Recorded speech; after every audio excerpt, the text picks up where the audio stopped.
Hello, everyone, and welcome to another author interview here on the Indie Audiobook Deals YouTube channel. And we're so happy that you joined us. Today, I am chatting with USA Today bestselling author C.D. Gorri. So welcome. Yay, thank you. Thank you for having me. Can I tell everyone that your first name is Christine, that's what the C stands for? Yeah, of course. Yep, my name is Christine. C.D. Gorri is like my initials. It is my name, Christine Gorri. I can't Okay. remember another name. So there you go. Awesome. All right. So if I call you Christine or CD, it's the same. That's perfectly fine. I'll answer. Okay, great. All right, so I'm just gonna interview you about your audiobooks for a little bit so we can chat and just talk about them. I know you're a wide ebook author and a wide audiobook author. And so for those of you watching, that means that you have your ebooks and audiobooks available on all the platforms, not just Amazon or Audible, but on Chirp and Apple and Google Play and Spotify and everywhere, and also Hoopla and Kobo Libby. Plus. Oh, yes. Yes, So yes, Kobo we have Plus. a plethora of options for your listening pleasure. So, okay. So knowing that, why don't you tell me a little bit about what type of books you write, what genres you write in, how many books you've published, and all that good stuff. Okay, well, I am a romance author first. I have mostly paranormal. I just started contemporary. So I have about 170 paranormal romance books out and Wow. maybe like a dozen urban fantasy. And like I said, I'm just starting with contemporary romance. For my audiobooks, I have started the process of putting my first paranormal romance series, which is a werewolf romance series, into Ooh. audio. And I just contracted a narrator for book 4, the same narrator, Repage. She's wonderful. So I'm I excited to love. see She that narrates done. some of my books too. She's fantastic. Yes, she's fantastic. She is. We also interviewed her on this channel, so if you would like to watch that after Woo! this interview, you can go find her interview. It's under our narrator section. Okay, continue. I forgot what I was saying. But you're starting to make your werewolf Ah. series Oh into. yeah, into audio. I have another paranormal romance in audio, which is available live. It's Barely Breathing. That's book 1 in one of my Bear Shifter series, which was actually kind of popular. So I'm looking into getting those done. And I have my very first book ever, which was a clean young adult urban fantasy, Wolf Moon, that is also available in audio. Wide. Awesome. Okay, so quite a few audiobooks to get everyone started, which is great. So 170 books. I mean, that's a couple of books. It's a couple. I got a couple. You Uh, know, you've written a This few is books. my 10th year that I'm entering publishing, actually, like this month. So It's like your 10-year not quite 10 years, but this is my 10th year of doing yeah, this. your 10-year Yeah. pubversary or authorversary or whatever. Yes. That's fantastic. All right, so tell me tell us all why you write romance. What calls to you about romance? Oh gosh. Well, so I like to be happy and I want to have a good time and I want to be entertained. And these are just things that I decided I wanted in my life. And I love, romance, and I like romantic comedy, and I like to incorporate humor. And I'm also a nerd. I'm an information junkie. I love to research stuff. So my books, a lot of them are either set in, or my characters have a history in the state of New Jersey, which is my home state.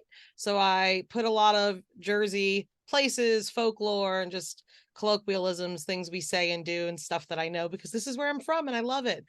That's So I awesome. like to use all that stuff that I read and that I hear, and I like to put it, in my books. And romance just kind of calls to me. I don't know. There's something about knowing that even though each book is different and every author puts their own spin on things, I like, the happy ever after. I like the couples coming together, the dreams coming true. And, who doesn't like to fall in love? I'm a hopeless romantic. I just love to fall in love. Yeah, definitely. Like you said, who doesn't like to be happy? I mean, that's like, Yeah, I mean, well, when you're reading fiction, I mean, it's nice to have a little escape, right? And you know, absolutely. And then the paranormal aspect, I like legends, I like fantasy. I mean, there's fantasy fulfillment, in that kind of book. And the fact that things are based in, folklore and myths that we as a, species have been passing down for eons. There's just something about that I love, because I like the commonality of that. There's like a universal aspect to the paranormal, Yeah, definitely. Definitely. Yeah, it's nice. It sort of puts you in a whole different world and you can kind of get an escape. And yeah, the twists and Absolutely. turns in paranormal romance are awesome. Yes.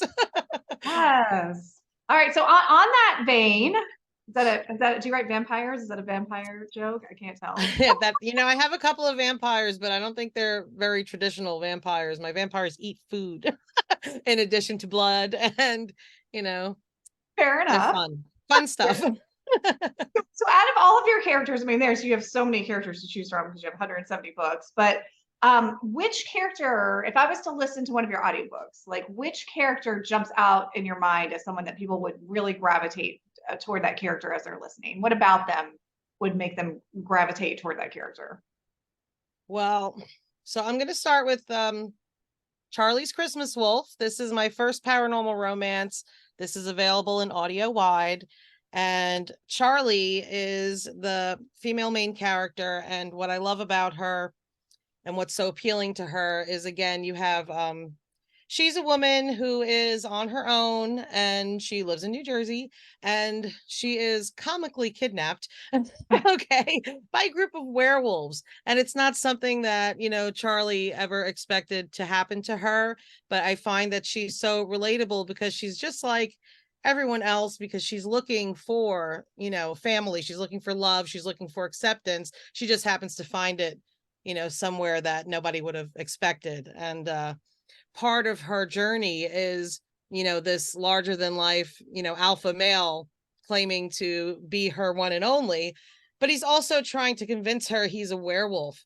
And she's like, yeah, you're really hot, but not really, you're a little crazy, and I think maybe you need help. So her reactions, I think, are funny. And I think that to me, she just jumps off the page, because I'm like, I could see people I know in Charlie, and I can see that she's real, like she feels real to me. And I hope Nice. that readers identify with that. Yeah, I think definitely. you No, read this book. I think so. Who doesn't love a little humor in their fated mates stories, right? Yeah. That's Yeah, I awesome. mean, I do Yeah. like humor, and like I said, I want to have a good time. And I think that there's a certain part of sex and romance that should be funny. It should be funny. It's not all Agreed. you know Yeah, it doesn't have doing to be your all it's serious. not all Romeo and Juliet. Right, It right. has It to can be be. fun. Yeah, it It can can be be fun. fun. Falling in love can be fun. Awesome. Okay, so that's Charlie's Christmas Wolf, and it's in Kobo Plus, I know, and it's like on all the different You can also get this book direct from me if you go to my website, cdgorri.com. It is available for by direct option.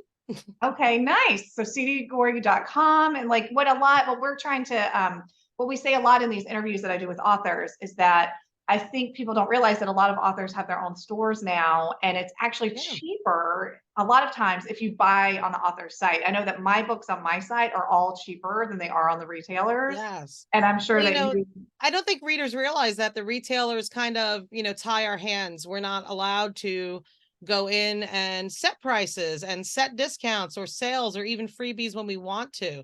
So by having your books wide and your audiobooks wide, we are able to take some of that control back.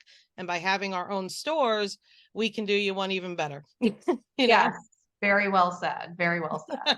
Yeah, just because Well, that we're able to take the control back a little bit from Amazon and all these big retailers. So yeah, absolutely, because I will get, hey, how come you don't make this book free? And I'm like, I am not allowed. I yeah, cannot. I try.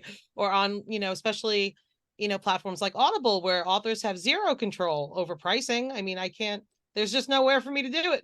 I yeah, can't offer you, what I would like to as an yeah, author. I mean, we all know running sales and things like that are very helpful, but some of these platforms just don't allow it. So I right. don't know, readers might think we're price gouging. It's not us. It's Yeah, not it's not us. us. It's not us. And they also We're not doing it. they take a big piece of every one of our sales. So when we sell directly, we pay, we pay processing fees for credit cards and stuff like Of that. We pay to course. maintain the store, but we're not giving a huge chunk of every bit of our sales to a big retailer. So Yeah, so it's nice. That's So good to hear yeah, that you have your site up and running and people can go there if they want to buy the audiobooks and absolutely. listen that way. You sure can. You sure can. Okay, so which audiobook should they start with from your catalog? Should they start with Charlie's Christmas Wolf? Is They that a should, good place to yes, start? I would absolutely suggest starting with Charlie's Christmas Wolf. It's book one in this series. And the wonderful thing about the universe I write in is that it all commingles, everything goes into each other. So when you read Charlie's Christmas Wolf, you are going to get like the set of paranormal rules that exists in this universe. So no matter where you go from there with my audio or my ebooks or paperbacks, whatever your medium is, it'll set the ground rules for that. So you'll be prepared. Awesome. Okay, great. So everybody, so now we know where to start on Christine's books, which is super exciting. And tell us once more the best. I'm sure you're on Facebook and you have a reader group and all that stuff, but where's the Oh, best yes. place? Tell us where to find you. I'm old, so I'm on Facebook. I'm mostly on Facebook, but I am on TikTok. I am on old Twitter, X, whatever. I don't know. Is Whatever it that X? is. X now? Yeah. Yeah, sorry. Mostly Facebook. But also I like to communicate to my readers through my newsletter. So if you go to my website, cdgorri.com/newsletter, you can sign up. I send one out weekly. I like to send you guys, plenty of deals, sales, and also coupon codes for using my direct store, which is important. I have a Patreon too, I think. I do. I Yeah. definitely do. Um, but Great. yeah, you can find me anywhere. I'm pretty much all over. Awesome. All right, great. So thank you so much for chatting with us. And I know there are so many people out there that are ready to devour your audiobooks. So Woo! yeah, thanks for coming on the Indie Audiobook Deals channel. And thanks to all of you for watching the interview. And just remember to support indie authors and continue to buy their books directly and any way that you can to support them because we are all trying our best to get you the best stories out there. So thank you for watching and make sure you subscribe and have a great day.